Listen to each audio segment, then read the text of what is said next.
Hi everyone, my name is Mauro, and today I want to invite you to talk about life history and personality traits on twins. But first of all, I would like to thank Emma and all her team to make this event happen, especially because we are at the end of a complicated year, as you may know. So thank you, Emma, and your team. You all were very good in doing this. And I invited you to talk about the life history and personality traits on twins.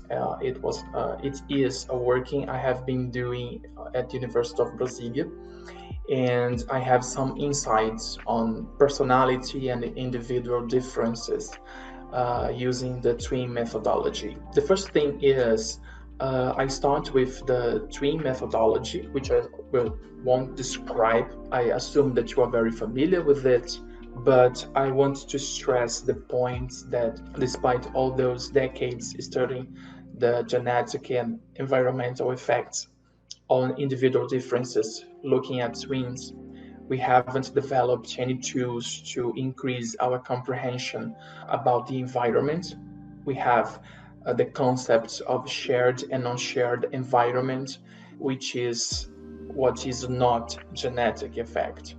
So thinking about this, I was interested in how could life history theory could fulfill this gap, and especially because life history theory is a theory of development and individual differences in an evolutionary perspective. So we have noticed that life history theory has been scarcely applied to twins. So mainly I was trying to figure out what this environment could be, or how twins perceive their environments and their relationship with significant ones.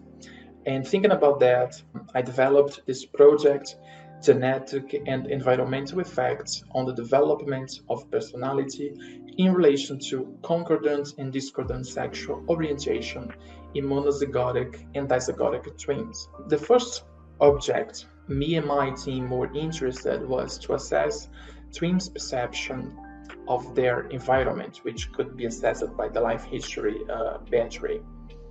And the second one was to assess personality traits, as we assuming that, of course, the personality also develops and has its genetic basis, but of course it develops through one's life. And the third one was to find maybe a possible association between the sexual orientation and other traits of development. Particularly, I was interested in one prediction of the life history theory, that individuals who have a harsher environment develop a faster life history. And there are some studies that show that especially gay men have more sexual partners, which is one of those factors that is a component of a faster life history. So it could be possible that homosexuals in general, or on average, have a faster life history than heterosexuals have. And this could explain these individual differences on sexual behavior. And I want to look at this, especially starting from the quality of the relationship with parents, because we know that sexual orientation, non-heterosexual orientation, is source of conflict between parents and those who identify themselves as gay and lesbians. So I had this in mind when I developed this project.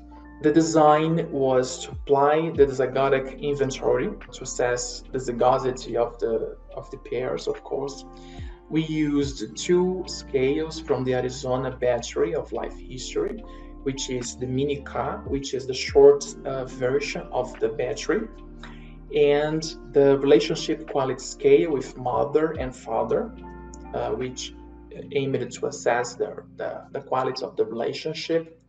And we also use the reduced scale of personality descriptors, which is mainly a scale to assess the big five personality traits, such as extroversion, conscientiousness, neuroticism, and openness. In these years, we have collected the data from 214 subjects, but we had to exclude 92 subjects from the analysis because only one of the pairs have inserted the set of instruments. So in the end, we had only 122 participants, from which 96 were women and 26 were men only. And so in the total, we have only 61 pairs, which is very, very small compared to many studies with twins, of course. And the average of those participants were 25 years, so they were very young. Mainly they were university students. We could reach, advertising the link for the participation on social media such as Facebook and Instagram. And this is a possibility why we had such younger sample. And the main find is what we have here is we couldn't find possible associations between sexual orientation and other personality traits because most of the participants described themselves as heterosexuals. We couldn't find a pattern of more association of same-sex orientation between monozygotic and dizygotic twins, and both monozygotic and dizygotic were heterosexuals in total, almost in total. So we couldn't find our main interest, but we had assessed the life history of those twins, and we, as we know, we don't have a larger sample, so the data we have only used descriptive statistics, but using a more qualitative approach, we could find they show a slower life history strategy, and we can see this looking at some important items such as the twins' preference, prediction and control, preference for a single sexual relationship over many, and their preference of getting to know someone before having sex, and also avoiding taking risks. All the scores between the pairs were very similar, even if they were monozygotic or dizygotic twins. Also, independent of their monozygotic or dizygotic twins, the two groups showed a better quality of relationship with the mothers, as we could see by the scores, which were higher for the relationship described for the mothers, except for the item related to severity of punishments implied by the parents, which was higher for the fathers. And we have been looking at this, and it replicates, and every time we access more and more twins on our data set. And the personality was very, very interesting results because it was the moment we could see the split between mono and dizygotic. We found that, for example, the monozygotic were more related to each other.